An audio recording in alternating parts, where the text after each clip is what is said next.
because the greater the scope of government, the greater the issues that each candidate for political office represents.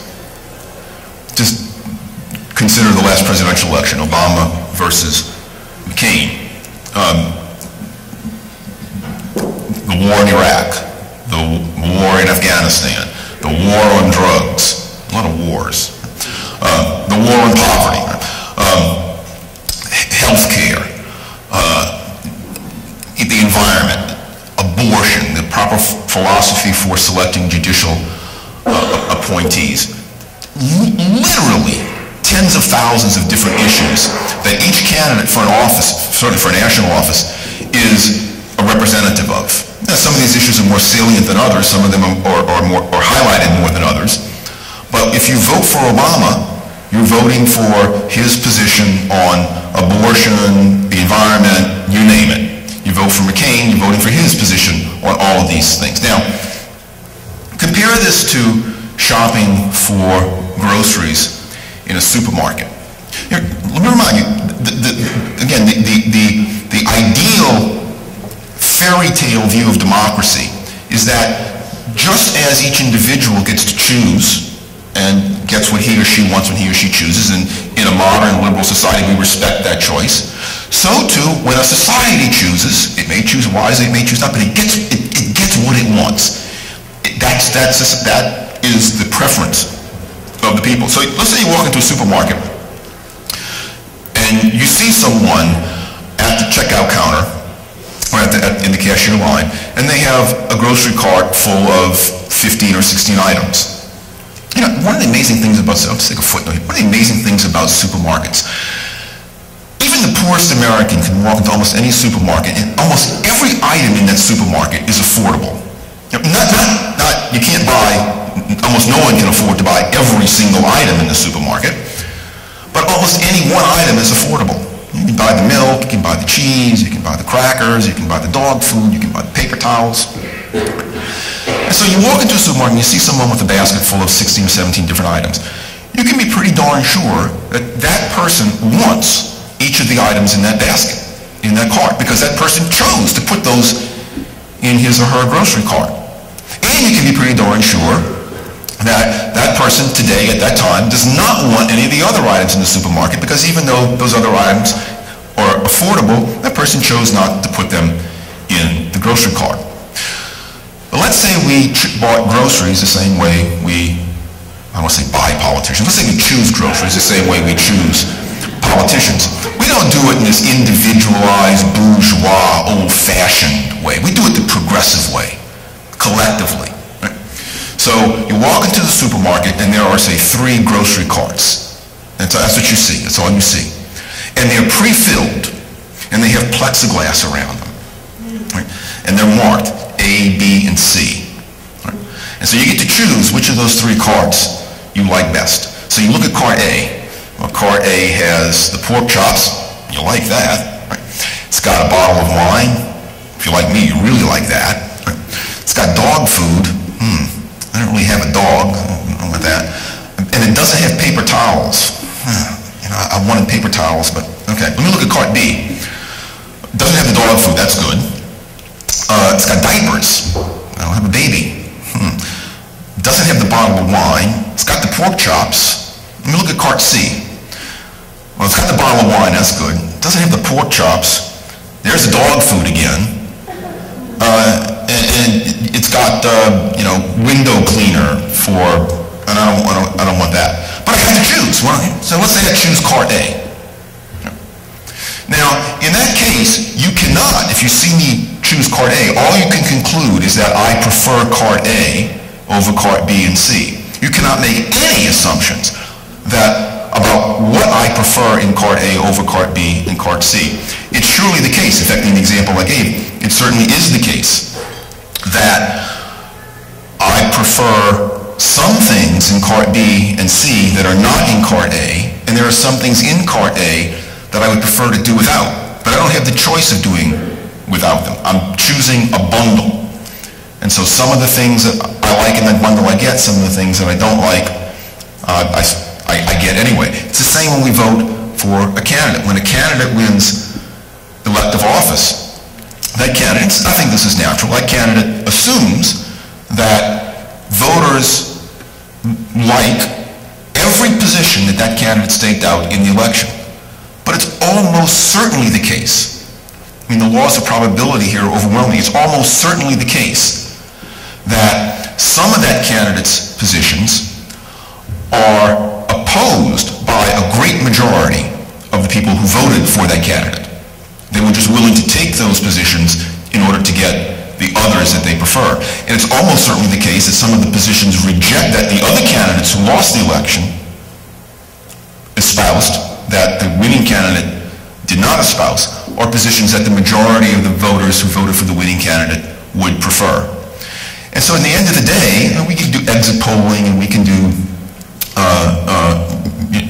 some sorts of analyses that may give us a little bit of information. At the end of the day, no winning candidate really knows why he or she won and why his or her opponents lost. You see this debate go on today. I have a feeling, maybe it's more hope than a feeling, I have a feeling that the reason Obama was elected in 2008 was more to do with disgust at the Republican Party than it was with enthusiasm for his, for Great Society 3.0 that he thinks. But we don't really know. I understand why Obama thinks that he got a mandate to do all that he's doing. The evidence now seems to be that he did read that wrong, but he doesn't really know that. I'm going to spend the last few minutes before I talk about the little puffs of smoke. Just mention one other famous, one other theme that I get from the late F.A. Hayek that I think is important to mention here. We all have our crotchets and things that really annoy us, things that are, like fingers on a chalkboard. Some of the things that are fingers on a chalkboard for me are, first of all, fingers on a chalkboard. Just thinking about it, it's pretty annoying. But right up there is calling legislators lawmakers. I just can't stand that term. They're not lawmakers, they're legislators. And so even putting aside all the problems, and there are many others than the ones that I discussed with you here today, with democracy as not being this great and wonderful mechanism for discovering and implementing the will of the people, even if those problems didn't exist, I would still insist that legislators do not make law. Law is made by people in their everyday interactions. I hesitate to go here in a way because Butler Schaefer is in the audience, and he's a much greater, I'm not a legal scholar, he's a legal scholar, but I'll just give you... What's that? Well, okay. I agree, though. I'm endorsing that.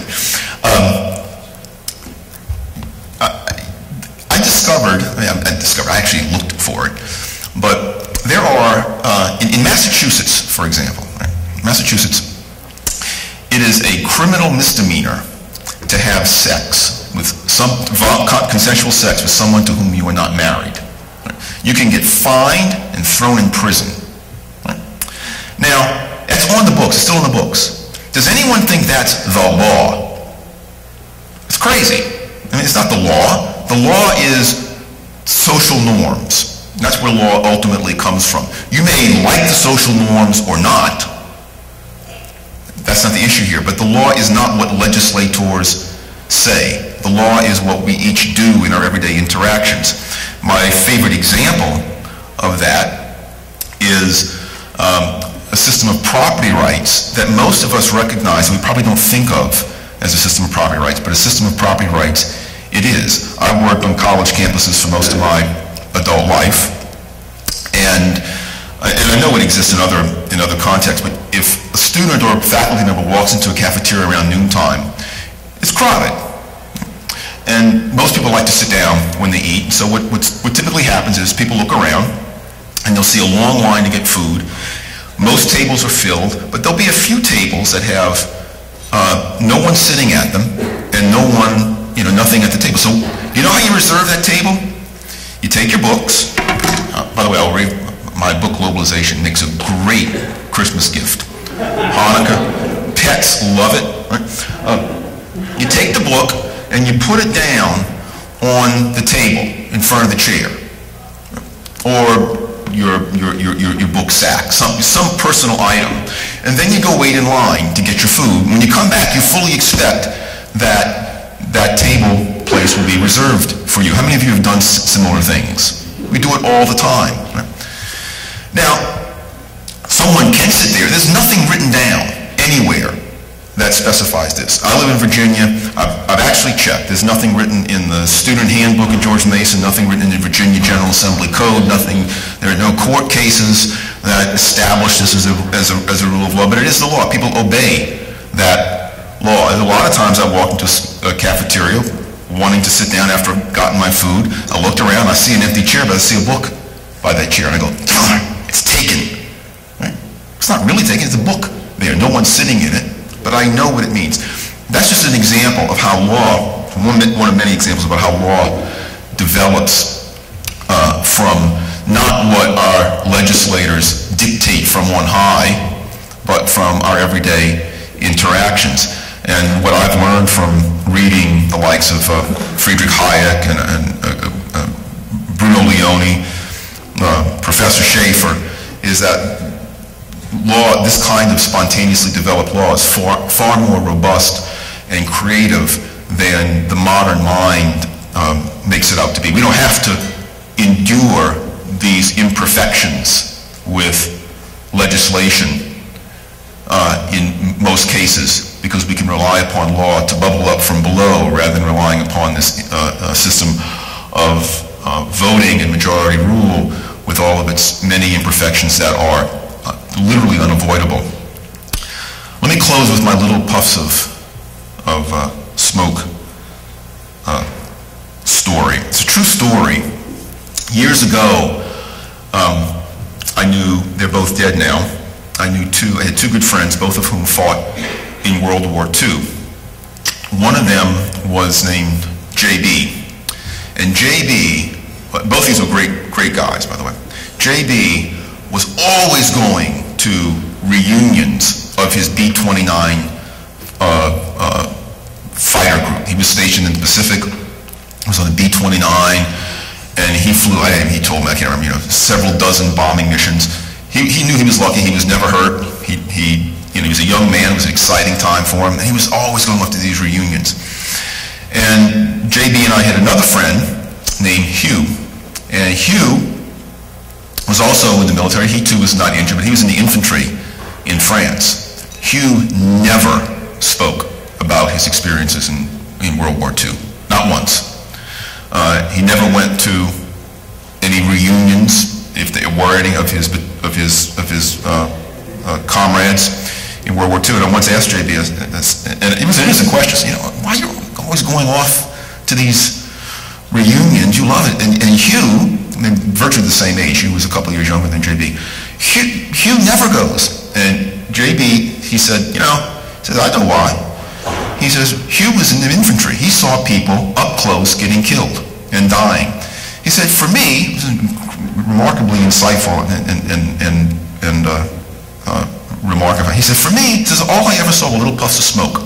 He said, I probably was responsible for killing a lot more people than Hugh ever killed. He said, but I was way above the clouds, way up in the sky.